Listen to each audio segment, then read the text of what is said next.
Imagine working 8 hours straight, no food, no water, running around till I was drained, and at the end of the day, being sent home with nothing. No pay, no explanation, just deception and a jolly good farewell. We'll talk to you later. Unfortunately, that was my first job experience abroad, and in this video, I'm going to be sharing my story and telling you tips on how you can avoid being taken advantage of the same way.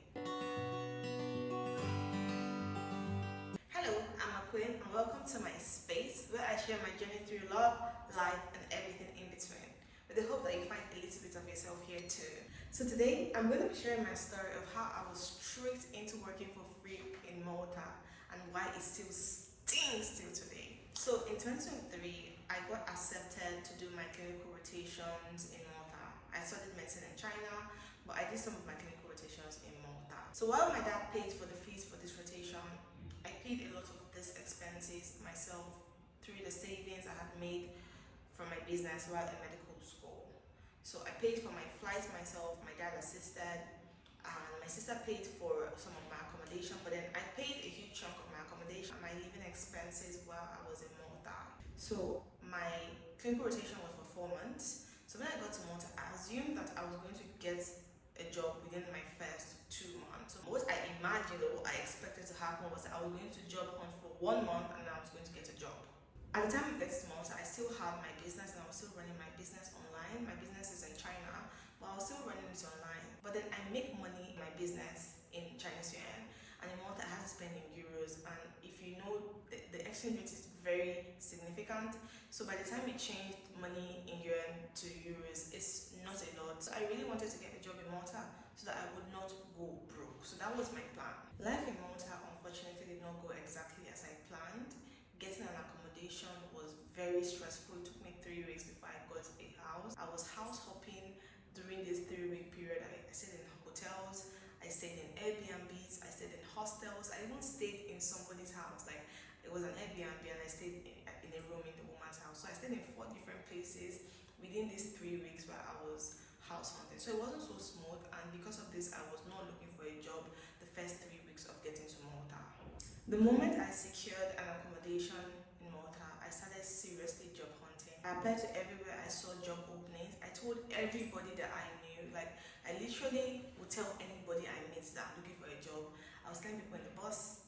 I went to shops in my area to ask if they were looking for workers.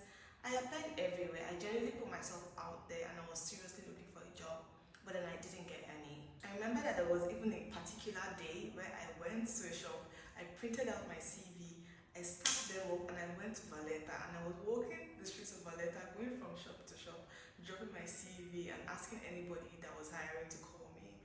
But unfortunately, I didn't get any call back. Like, till today, I don't know what I did wrong exactly that made me not get a job in Malta, but I don't think I did things right because I wasn't being mentored by anyone. I was bringing this whole thing, like I was doing whatever I felt like I should do. I wasn't getting mentorship from anyone, which I feel like may have really helped me at the time. Anyway, 3 months in, I still hadn't gotten a job, and at this point I had already decided that I was going to go back to Nigeria. I'll talk about the reason I made this decision in another video. Even after I decided I was going to go back to Nigeria, I was still looking for a job because I felt like I could work for at least a month and save up some money that I could use to buy gifts for the people back home. So I was still looking for a job. So this fine day, I was in a bus, I was on my way to somewhere, I can't remember, and I met this guy.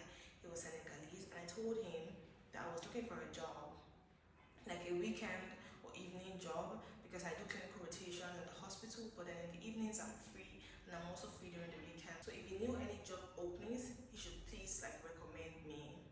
And then he told me that his restaurant was hiring, like they were actually looking for a waitress. And when he gets to the restaurant the next day, he was going to ask his boss if they could hire me temporarily, since they needed someone that would work weekends for them because they were usually very busy during the weekends. So when he told me this, I was very excited because, as I told you, I had been looking for a job everywhere. So I was really excited when he told me about this. And when I got home, I was even telling my friends. I was really happy. So this man texted me that night and told me that the woman had agreed to hire me for the weekend, and they were going to try me out. So there was a public holiday in 2 days and they wanted me to come Now, I was very excited about this, and I said, like, definitely I was down to work during that public holiday. And I asked him if he was sure that they were going to pay me because I only wanted to work for them for that public holiday if they were going to pay me. Because what if they choose not to hire me? Like, are they going to pay me? And he was like, they are going to pay me. I should calm down. That he knows that they will pay me. That there's no way they would make me work without paying me. So on that day, that was a public holiday. I wasn't going to the hospital, so I went to the place really early. That place was really far. So I lived in Melilla when I was in Malta, and the restaurant was in Melilla, but it was in the end, like the outskirts of Melilla. It was really far inside. So I remember that I had to take the bus, and they came to pick me up because the bus doesn't get to that place because it was really far inside Melilla. I went there and I was very excited. When I got there, I met the owners. It was a family business. They briefed me about it. They were really, really nice. They told me about the business. They told me that they had been passed down like the family. And they asked me about myself. I told them I was a medical student. I was doing clinical rotations at Malta Hospital, and I'll be free during the weekends and evenings. And they said like, oh, like they talked about my occupation. We just talked. It was really nice. They were very nice, but this whole time they didn't say anything about the pay. So I was feeling a bit uncomfortable because I felt uncomfortable because they were not talking about money. And money is a huge thing that should be talked about in such a setting. Like I was coming there for the first time, I was about to start working. Why is no one talking about how much I'm going to be paid, how I'm going to be paid? They didn't mention anything. And they ended the conversation and said that we could start work. So we're supposed to start work around 9 a.m. So after we had this conversation, I went back to the guy, the Senegalese man that introduced me to the place, and I told him that these people didn't say anything about pay. I want to go and ask them about how much I'll be paid if I work today and how much I'll be paid when I start working there. And he told me that I shouldn't say anything about pay, I shouldn't ask them about money, I shouldn't make it seem like I'm there just for the money. Like, what else am I going to be doing a waitress job for? I wonder. Anyway, somehow he convinced me, and I wasn't very convinced, but the energy and the atmosphere was already getting busy. Like customers were coming in. I had to start working. So I couldn't keep on like telling him that, oh, I need to get paid. I just felt like I was cornered and I had to start working. So I started working. When I started working, I noticed that there was another girl. I think she was from Vietnam, and she was there as well. When I spoke to her, and I was like, hi, how are you? I told her about myself, and I asked her if it was her first day. And she was like, yes, it's her first day as well, that she just came here, they called her. I was a bit skeptical when I saw that girl, honestly, because it seemed like both of us were working our first days, and they were trying both of us out. So I was wondering if they were trying to pick one of us or they were going to hire both of us. But as I said, I already felt really cornered because I was supposed to start working. I felt like I couldn't start asking too many questions, and the day had already started. Like customers were already coming, they're already telling me what to do. That I should go and clean this table and set that table. So I was already in the groove, and I didn't know how to like start asking these questions. It felt like it was already really late, and it was. That day was a public holiday in Malta, in Melilla. Anybody that has been to Europe or has heard about Europe, you know how packed Europe is in the summer, and then this was a public holiday.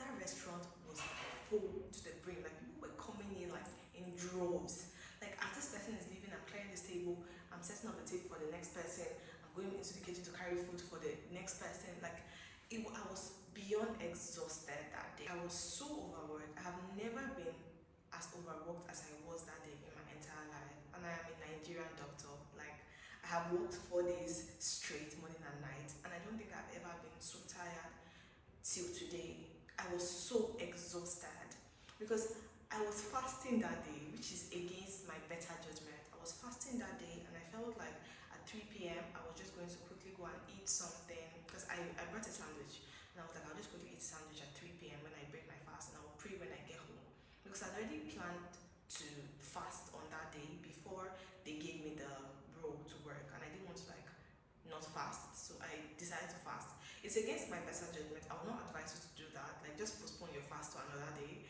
So I didn't eat before getting to work that day, and I started working. I can't explain how tired I was. I was beyond exhausted. I mentioned earlier that those people were very nice when I came. They were very sweet, but the atmosphere wasn't like that when I started working. Like they became stern. I couldn't do any, like I remember there was a time when like all the customers were eating. There was nothing exactly to be done. It was just for a few seconds or a few minutes. And I leaned against the wall, and they told me that I should stand up and I should stand upright and I should attend to the tables, that that's what I'm here for. I was so exhausted, and I didn't eat, I didn't sit, I couldn't even have enough time to breathe too much air.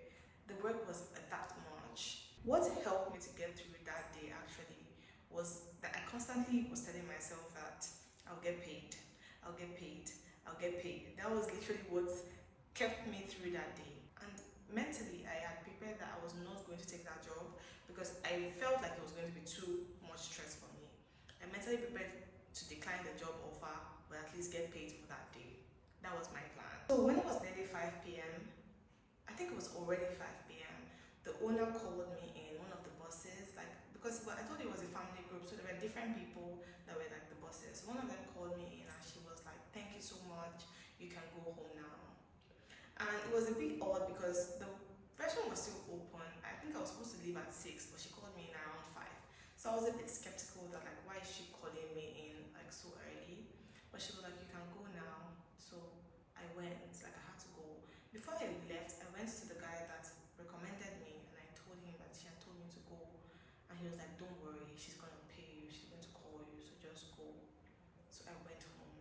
I felt very uneasy about the whole thing, but at that point, I didn't know what to do. I felt like there was nothing I could do. So I had to go home and just hope that they would eventually call me. The next day, the guy texted me and told me that they were not going to hire me because I was not free enough.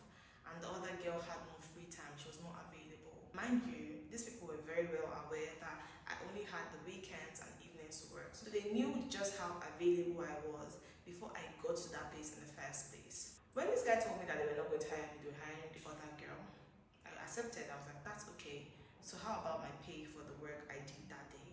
And the guy told me that they were not going to pay me.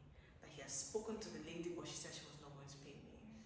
I was so angry. Like, when he said this thing, I was so angry. I was nearly in tears. Like, you know that kind of anger that will shake you, that you want to cry your eyes out. I was so livid because I told this guy, and this guy was the one that told me not to say anything about pay. And here he is calmly telling me that they're not going to pay me after I've worked my ass off that day. I was really, really upset. But unfortunately, there was nothing I could do. I felt helpless. I felt like there was nothing else I could do. And I just started crying. I cried a lot. I cried for many days because of this. I felt so used. I felt like I was taken advantage of. I felt like these people were only taking advantage of me because they knew there was no one to speak for me in Malta. And they were right. I really felt very used and I felt sad. Like, I just felt exposed and taken advantage of. When people sense desperation, or when people feel like you could be desperate, a lot of people see it as a means to exploit you. And that's exactly what happened. Now, I was not desperate in Malta. Like, I was good. At the time, I was good. I had been there for just 3 months. I had savings still. And my family is very supportive financially. So I knew that I was not going to be helplessly broke at any point. But I really wanted a job because I felt like that was what was expected of me. I mean, I had not seen anyone that went abroad and then they didn't work at all. I always see people say that, oh, they worked in restaurants and they worked while they were abroad. So I felt like it was something I was supposed to do. And I also wanted the money. Like, I didn't need the money, but I wanted it.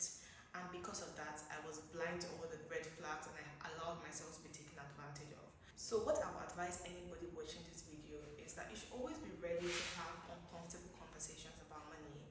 Like, you're not trying to volunteer to a charity, you're trying to work so that you'll be paid. It's crazy that that guy told me that I should not act like I am there just for the money. When he and I and them, everybody here, everybody there, they know very well that I am here just for the money. And because I felt like I was pushed to a corner, which I wasn't pushed to a corner, I pushed myself to a corner. Those people definitely were expecting me to ask about money. And when I didn't ask, they saw it as a means to exploit me. I allowed myself to be exploited. Don't allow yourself to be exploited.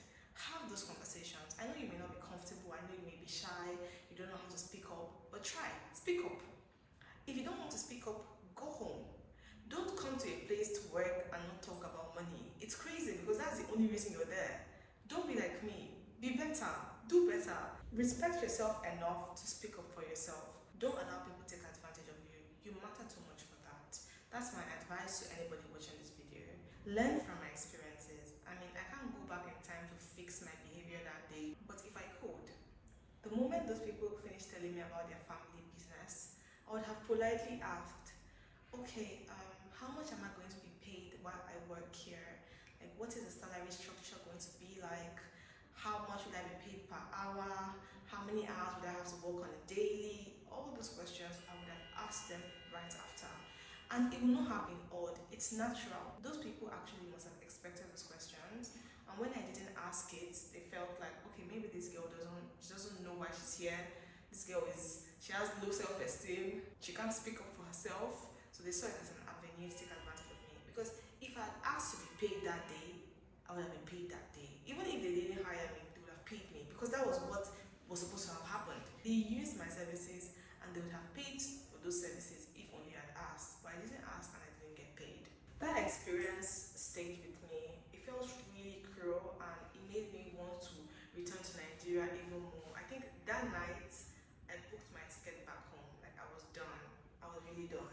It took a toll on me. I cried a lot because I felt so helpless. I felt so taken advantage of and I felt like there was nothing I could do about it. If you have any idea about how I could have handled this differently, please leave it in the comments. And if you've ever been taken advantage of the same way while you were abroad or even while you're in Nigeria or any country that you're in, please feel free to share your experiences in the comment section. I'll be eagerly waiting to read them. So in summary, that was my worst and my only job experience abroad. Don't forget to subscribe to my YouTube channel and like this video. I'll see you on my next video.